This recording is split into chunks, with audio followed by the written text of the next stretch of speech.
Across industries, we're seeing hiring slowdowns, tighter budgets, layoffs, and teams stretched thin. And in the middle of all that, leaders are still expected to deliver clear, human centered reviews.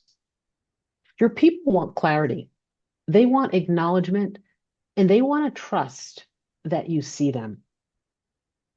So here's what we're talking about today. I'll go ahead and share my screen. So today, what we're talking about is this. How should you prepare for reviews without feeling rushed?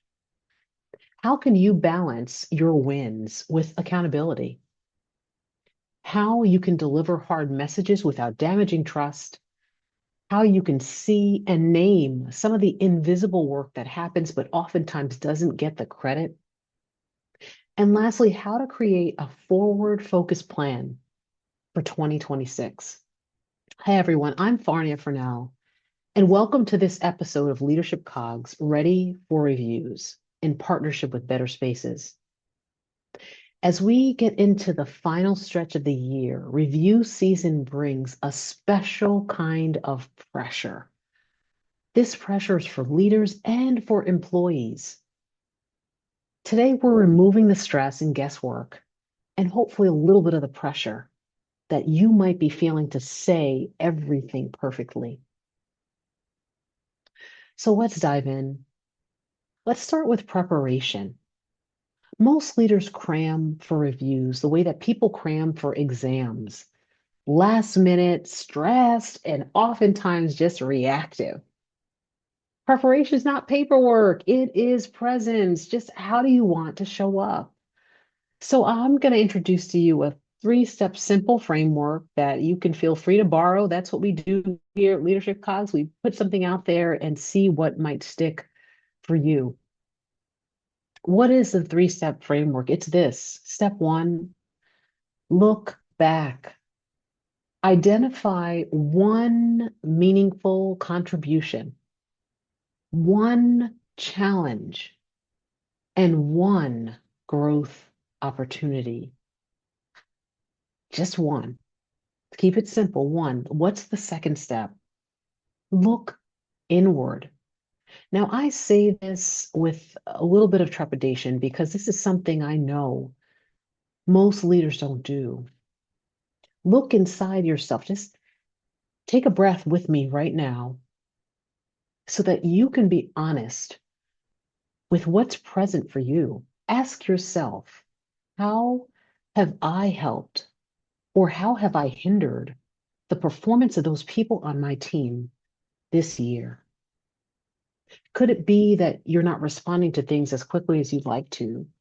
I know I'm guilty of this. There are many times when I have the greatest intentions in the world and I simply don't get through reviewing whatever I need to review or getting back to my team in a timely manner.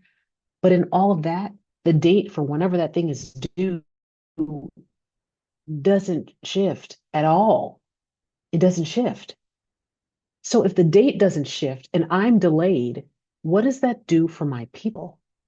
So that step two is about exactly that, looking inside of yourself and asking that hard question. How have I helped or how have I impeded the performance of the people on my team? You know, if you don't own your role, COGS, that O in COGS is ownership. If we as leaders don't own our roles, the conversation with your people won't land. So what's step three? Step three in how to prepare is this. Look ahead. Decide what next year actually needs. Be forward thinking in this way.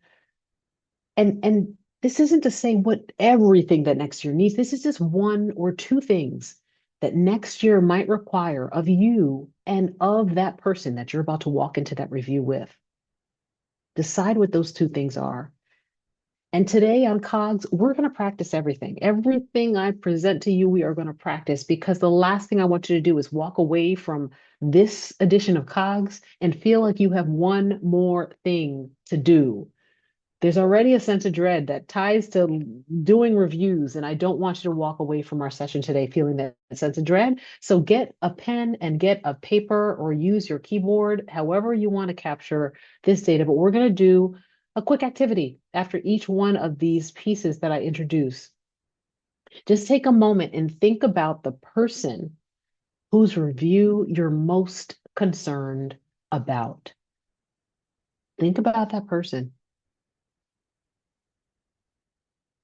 and write down for yourself that one win, that you can attribute to that person and their impact on your organization.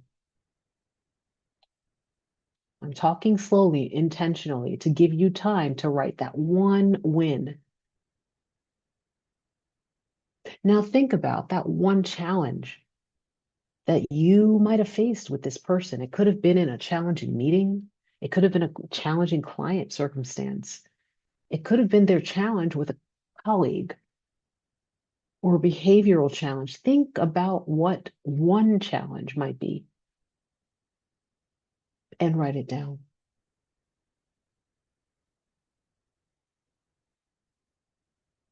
And lastly, think about one area where you could have been clearer or more supportive to this member of your team and write that down. What are you taking ownership for in this? So as you're offering insights about performance, you're also acknowledging where you might have fallen short.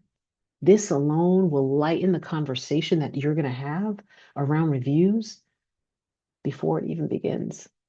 You might feel a little bit better as a result of what we're doing right now. And if there's anything that I see we have several people that have joined us today that you want to share, feel free to share in the chat, and I'll periodically be checking the chat to just see what's there and present what you might have brought into this space. So where are we going from here? Naming the wins. Let's balance the wins with the accountability. So reviews go sideways when we do one thing without the other. If there's too much praise, that doesn't work. People don't know where to grow when there's too much praise. Oh, you were wonderful this year. Everything was magic. Wonderful, wonderful, wonderful. People don't know how to grow. They don't know what the gaps are. They don't know where they fell short. And sometimes they feel you're disingenuous if all you have to offer is praise. And then too much correction, on the other hand, will yield people shutting down. If all you hear is what you did wrong and there's not one single thing that you could have done right for the entire duration of the year, that's a recipe for shut down and stop listening. Because again, just like too much praise might yield kind of a disingenuous vibe, too much insult or too much correction might also do the same. It's like, well, if you can't see one good thing, I could have done everything right, but you're just have a negative disposition and you can't see that in me or probably others. So here's a simple formula that I will share with you. Celebrate the impact, name the opportunity, and hold the frame. So celebrate what the win was. You can go ahead and name where there could have been a gap and then just pause. So this is what it might sound like. Here's something you may not realize that you contributed this year. And then pause. Allow the space for that thing. And then here's an area where I see room for growth, and I'm committed to helping you get there. And that balance of the two, this is what I saw you do, and this is where I saw there could be a gap, and this is probably where I can step in and support you in some way. That balance is what will build trust and likely momentum. You're putting yourself out there to support them to get to wherever they need to get because you're committed to that outcome, them moving forward and not their failure. So I said we're going to practice with any step that I introduced today. So the practice is here. Write one statement. Think about that person that you may need to do reviews for and write one combined statement for your person and use that structure. Here's what you contributed. Now fill in that blank. Here's what you contributed. Fill in that blank.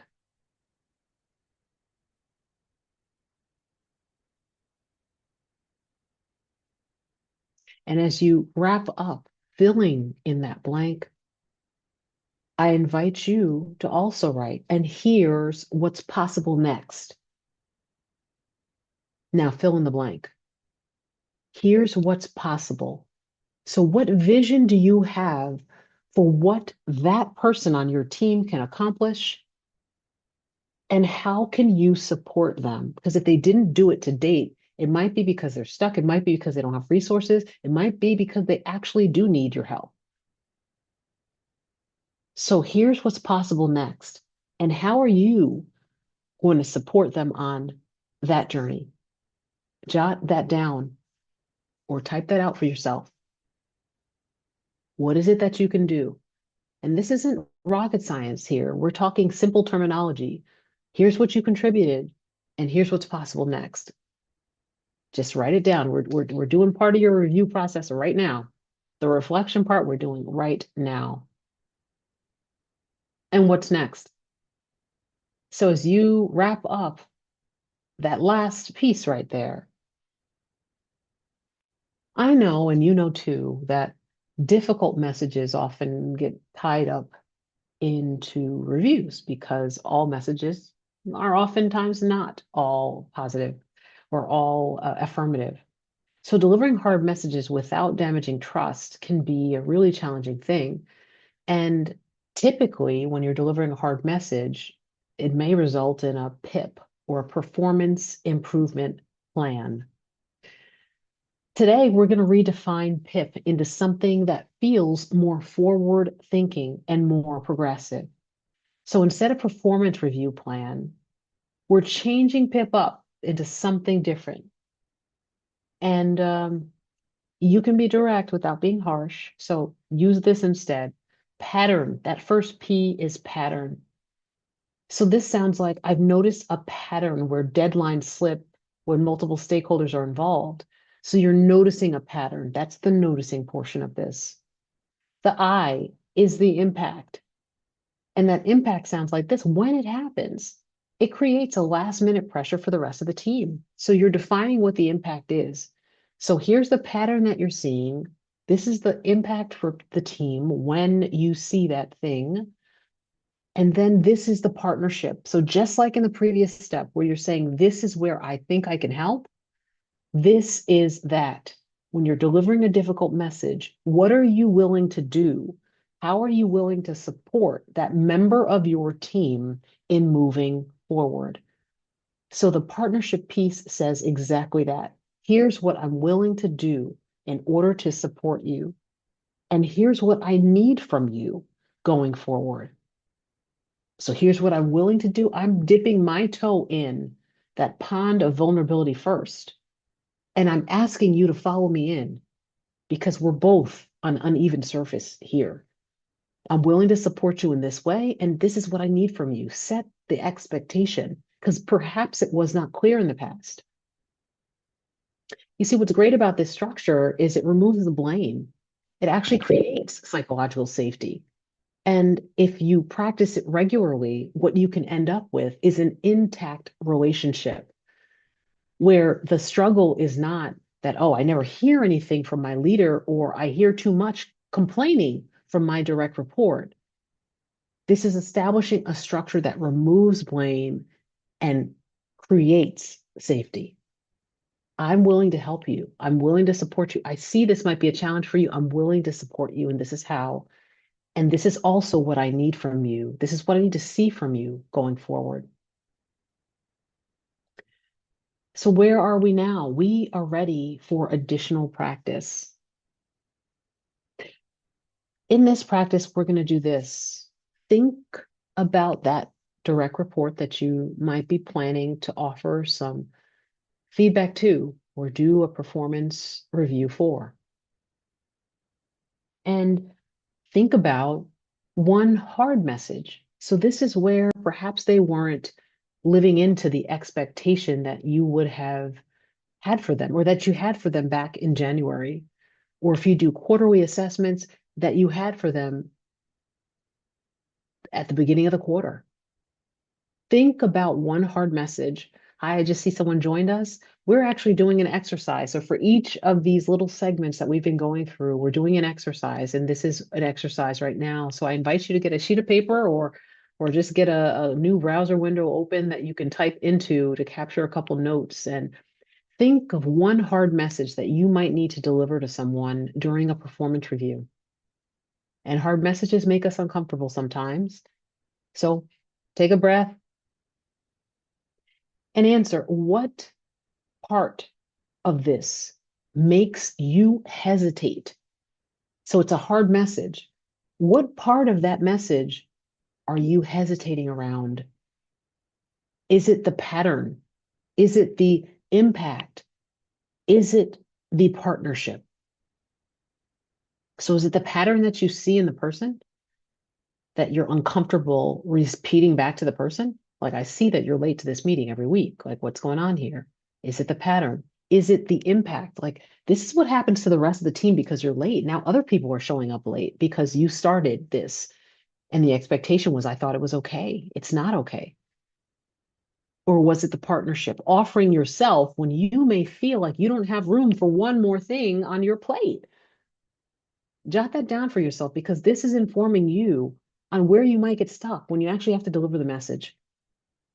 What part are you hesitating on? Just jot that down for yourself. And we'll move up, we'll move along. The next part of our discussion today is the invisible work. And I bring this up for a couple reasons. There's a lot of stuff that is core to how an organization functions. And there's a lot of other stuff that is too onerous to jot down. And that other stuff that might feel too onerous is oftentimes the stuff that keeps the entire team functioning really well. So every team has invisible work, and that's the work that stabilizes, it calms, it organizes, it translates, it lifts morale. It's that candy that somebody brings into the meeting every time you guys have a meeting, and they pay for it out of their pocket, but they bring it there because they know there's a little bit of joy that happens for the team because they've done that thing. So this work, it doesn't appear on dashboards, but it absolutely appears in your culture.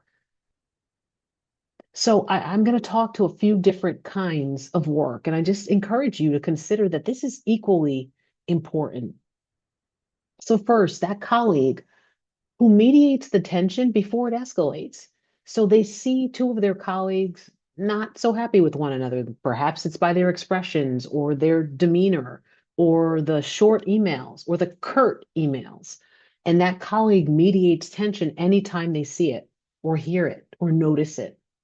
They're saving you from something that could escalate far further. Or that other colleague who onboards new hires, they kind of take people under their wings informally. Now, that work is not something that would show up in their job description, but it's something that they're doing and saving you cycles, you and the organization, because that onboarding experience is key to how someone feels about continuing to work in your organization. What about the colleague who keeps morale up? Like I mentioned, the candy. They bring the candy to the meeting, or they have a fast fact that's funny and just keeps the morale going, even when things are feeling hard and energy is feeling depleted because you guys have gone through a lot of stuff, particularly in December.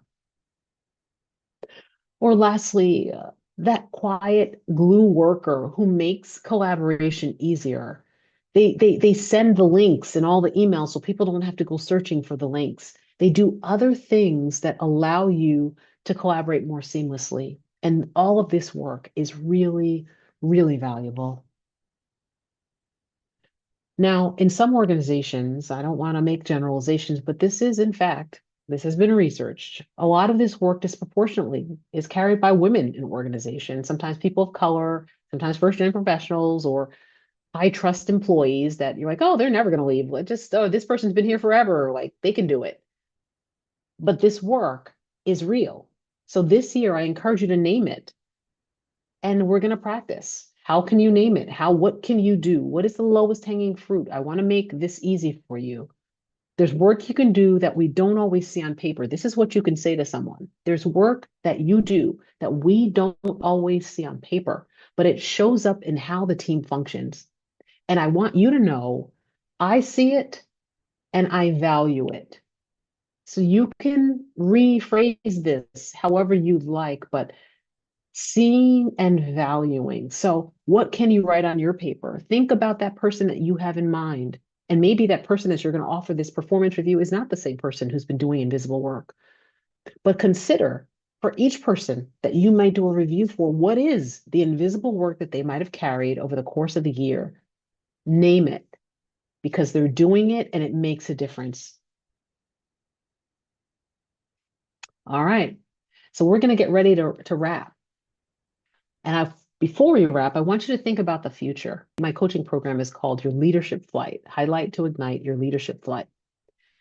So I encourage you to think of a performance review as a runway. Help people to enter 2026 with alignment to their runway. Use this three-part close to make sure that your conversation ends with direction. I gave you some tips, and I'm only encouraging you to use one or two of these tips because any more might feel like overwhelm. But build your close if that's what you're going to move forward with. And as we wrap for today, I thank you for joining us. And I'll be back in 2 weeks to talk about celebrating performance. So you'll be past your performance reviews, I hope, and preparing to celebrate the year end and the coming of new. And I'm hoping to make an exciting new announcement in our next segment. So in the meantime, don't forget you can catch this session and many, many others on demand anytime through the Better Spaces app. And if you have questions or if you want to connect, I urge you to scan this code. Feel free to also drop your email in the chat or send a message. I'd love to hear what are the pressing issues that you're dealing with and what are those things that we can support you with in these free sessions that happen twice a month. You can send a message to team@betterspaces.com. But as we wrap for today, I just want to say thank you again.